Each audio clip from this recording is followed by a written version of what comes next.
So are you trying to buy your first home? You've got a decent income, but you've not got a deposit. Well, shared ownership could well be your golden ticket. Now stick with me for 5 minutes and I'll break it all down into plain English. I'll give you some real numbers and we'll take a look at the pros and cons behind shared ownership. So let's start with what is shared ownership. Well, shared ownership allows you to buy a portion of a home. That's usually between 10 and 75%.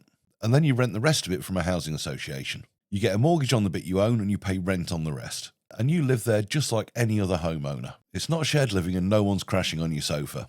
Unless, of course, it's your mate Dave after a night out.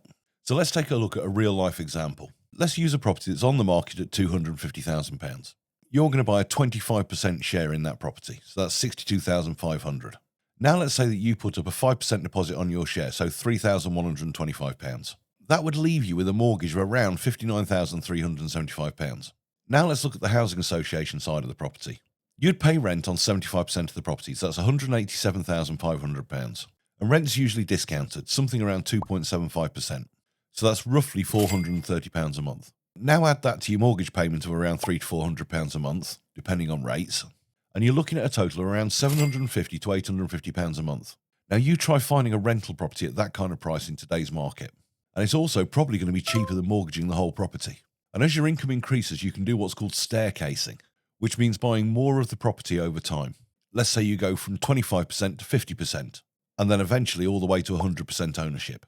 Now each time you staircase, you're going to need to pay for a valuation, solicitor's fees, and you're potentially going to need to remortgage as well. But as your own share of the property increases, and the housing association's decreases, then you're also going to pay less rent. And once you get to 100%, no more rent, just your mortgage and your bills. It's like upgrading your Netflix subscription. You start off on the basic and eventually you wind up on premium with no ads. So, what are the pros and cons? Well, on the plus side, you don't need a massive deposit. You can get onto the property ladder a lot sooner. You've got the opportunity to grow your ownership over time. And shared ownership is often available on new build homes. On the downside, you're paying rent and a mortgage. Each time you staircase, you've got all those additional costs. You're most likely going to need permission from the housing association to make any major changes to the house. And if you do choose to sell, then it can be a lot more complex. Usually the housing association are going to want first refusal. So whilst it is partially your house, you can't start knocking walls down to build a nightclub. Bit of a buzzkill, but there you go.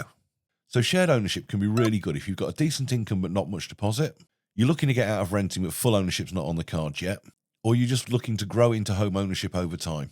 If this sounds like it's something that could work for you, or even if you're just wondering how much of a house you could afford with your current deposit, then hit the links in the bio and give me a call. Don't wait 3 more years trying to save up while house prices are increasing in front of you. Start from where you are and climb the ladder one step at a time. I'm Patrick Weightman, your local East Midlands mortgage and protection advisor, serving clients up and down the UK. Links are in the bio if you want to get in touch. Speak to you soon. Bye-bye.